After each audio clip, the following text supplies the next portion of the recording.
বন আমরা বাহির থেকেই খেয়ে থাকি, তো আজ ভাবলাম নিজে তৈরি করি। নমস্কার এভরিওয়ান, সবাই কেমন আছো? আর এটা তৈরি করার জন্য আমি প্রথমে কুসুম গরম দুধের সাথে আমি ইস্ট, চিনি, লবণ ভালো করে মিশিয়ে দেন আমি আটা দিয়ে দেব। এরপর আমি এর মধ্যে তেল আর একটা ডিম দিয়ে ভালো করে মথে নেব, একটা ডো করে নেব। আর এই ডোটা আমি একটা বাটিতে রেখে ঢেকে রাখবো 1 ঘন্টার জন্য। 1 ঘন্টা পর ফিরে আসলাম, আর দেখো আমার ডোটা কতটা ফুলে গেছে। তারপর আমি ডোটা ভালো করে প্লেটে সেট করে নেব।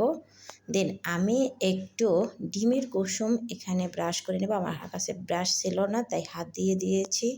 প্রায় 1 ঘন্টার জন্য কুক করে নেব। কুক করার পর দেখো আমার এই বনগুলো কেমন হয়েছে। হয়তো দোকানের মতো পারফেক্ট হয়নি, তবে একদম খারাপও হয়নি। রুটিগুলো অনেকটাই ফুলেছে এবং ভিতরটা অনেক সফট হয়েছে। যাই হোক, আমি এই রুটিগুলো বাটার দিয়ে আমরা সবাই খাবো। আর তোমরাও চলে আসো, আর রুটিগুলো কেমন হয়েছে জানিও। আসলে নিজের তৈরি যে কোনো জিনিসের মজা আলাদা থাকে, কি বলো বন্ধুরা?